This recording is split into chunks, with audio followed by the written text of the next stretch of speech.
Hello and welcome to Middle East Matters. I'm Delano D'Souza. Coming up on the show this week. Campaigners in Iraq tell France 24 the targeted killing of activists have kept protest movement candidates from running in elections this weekend. The Pandora Papers blows the lid on Jordan's King Abdullah, revealing how a network of offshore companies was used to amass a property empire worth $100 million. And the Arab World Institute brings together 150 artists from 3 generations to show us the lights of Lebanon here in Paris. But we begin in Iraq, where the movement against the government called for better jobs and better public services. Now, as Iraq heads to the polls this weekend, many argue the killings have deterred protest movement candidates from contesting the vote. France 24 reporters on the ground traveled to the city of Kut to meet with campaigners who say the attacks are carried out by armed groups connected to Iraq's political establishment. We arrived in Kut to interview an activist who had survived an attempted assassination. But in Iraq, even the best laid plans can go astray.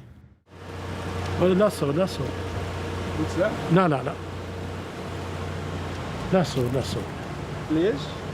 The killings are a sensitive issue, particularly for the local police who have faced a backlash for failing to bring the attackers to justice. After tense negotiation, some compromises are made. The police have now acquiesced into at least letting us meet with an independent candidate who is pro-protest movement, but they're still blocking us from going to meet with the activist who had an attempt on his life. We've still got 4 police cars following us around, making our work very difficult. I'm sorry for what happened today with the police, but hopefully everything is okay. The police commander called and he asked me not to confront the security forces, and yes, personally, I don't want to criticize the security forces or the commander. If you weaken the commander, it will strengthen other armed groups and militias. Armed groups with an interest in maintaining the political establishment have assassinated more than 30 protest movement activists since late 2019. It makes Sajjad's election campaign dangerous and difficult. I've been protesting since 2011. I've been arrested twice and received many threats. Despite all the danger, I keep going out. They're trying to silence me. Finally, after we called to Baghdad, officials at the Ministry of Interior ordered the police to let us meet with the activist Qasim al-Tamimi. Qasim says he was attacked by gunmen after attending a demonstration on August 8th. Unknown armed groups blocked the road. They were chasing me. There was a car in front and 1 motorcycle behind, and they started to shoot and I got injured. This is the injury. This is not the only attack he has survived. He claims some were conducted by members of an armed group loyal to the powerful Shia cleric Muqtada al-Sadr. Yes, there were several attempts made against me and my house. It terrified my family. I'm upset about the security forces. There is something, we call it on a matter of facts. I have to depend on myself, my own security, to depend on my tribe. The dangers faced by both Qasim and Sajjad mean that only a brave few independents are prepared to stand in the coming election. With the police too weak to protect them, many have lost their love for their city. Now, the Pandora Papers scandal has blown the lid on the financial practices of some of the world's richest and most powerful. Among them, Jordan's King Abdullah. The expose revealing how a network of offshore companies was created to amass a property empire worth $100 million in the United States and the United Kingdom. Emerald Maxwell reports. My friends, he's the Arab world's longest-serving current monarch, a moderate and a darling of the West. King Abdullah of Jordan is also one of the world leaders named in the Pandora Papers, the ICIJ's biggest investigation and leak of financial documents yet. We have emails, passport copies, bank statements that show how presidents, kings, princesses, billionaires and criminals hide and move money. The report reveals that King Abdullah has amassed more than $100 million worth of luxury property through secret companies registered in tax havens. His portfolio stretches from the United Kingdom to Georgetown in Washington, D.C. and Malibu in California, and was built up as Jordan received substantial international aid, with the US and UK among the regime's biggest financial backers. In a statement, the Jordanian palace said the fact that King Abdullah owned a number of properties overseas was no secret, nor was it unusual or improper. It added that the king had bought them with his personal wealth, and called the leaks a flagrant security breach and a threat to his and his family's safety. Using offshore companies to acquire property isn't illegal, but the leaks are awkward for the king. Great efforts were made not to identify Abdullah in the files, allowing him to keep his wealth out of public view. In one document, he's referred to as you-know-who, in another, as a resident of Jordan.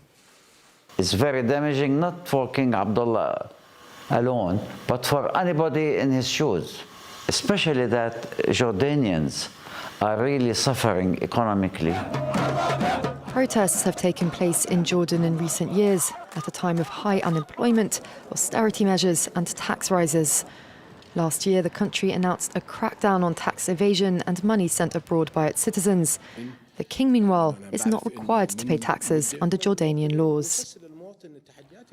Heavy winds and rain have swept through Oman. Tropical cyclone Shaheen packing with it winds of between 120 and 150 kilometers per hour. Vehicles were completely submerged as people tried to make their way through the flood water.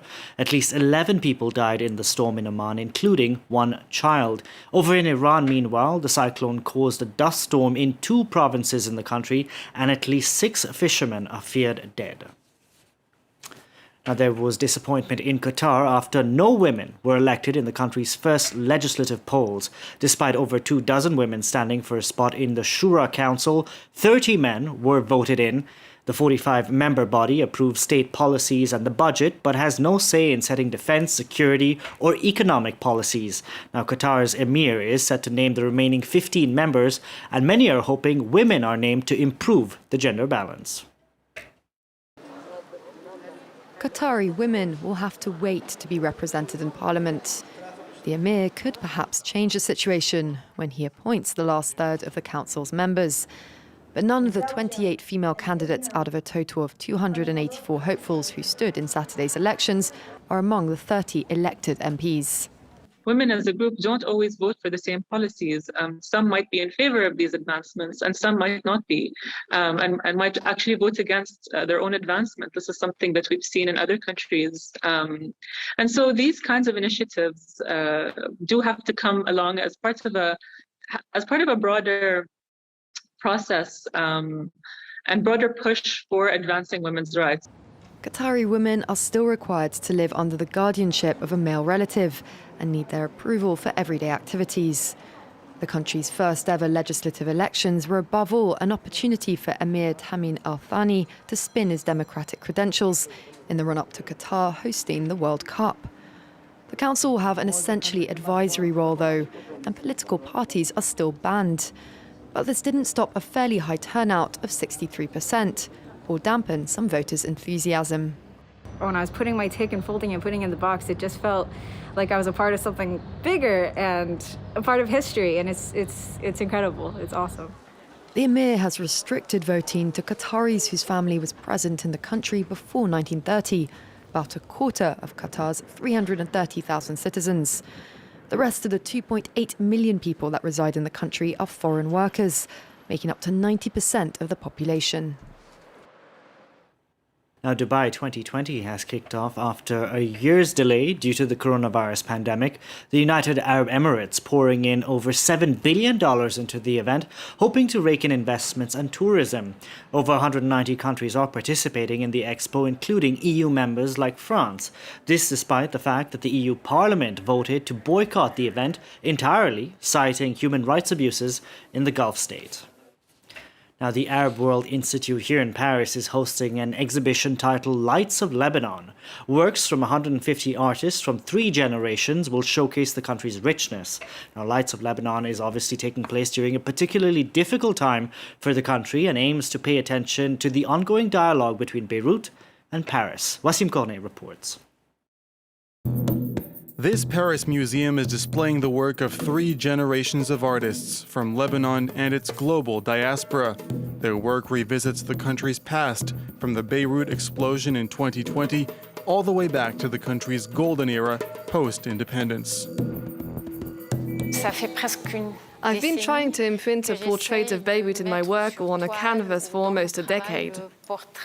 When you dive into Beirut's streets and alleys, it's as if you were diving headfirst into a history book. Those walls have so many stories to tell.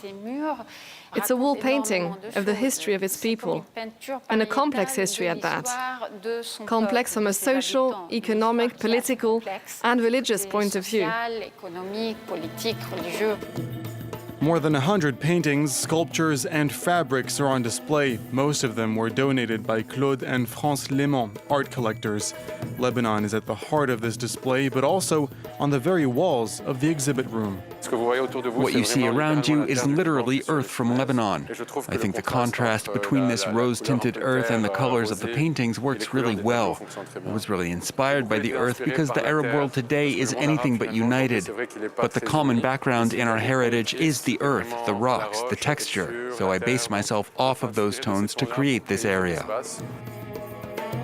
Shawqi Shukini's totems, Itel Adnan's colorful landscapes, and Yazan Halwani's politically engaged paintings are all a part of the exhibit. Beirut has always been the site of an active art scene. From the country's independence in 1943 to today, even during the Civil War. It's a beautiful story. Not just art for the sake of it, it's the story of our humanity.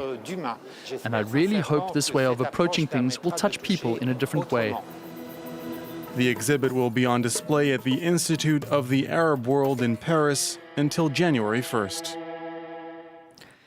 That's it for this edition of Middle East Matters. You can watch previous editions of the show on our website. The address is france24.com. From all of us on the team, thank you very much for watching.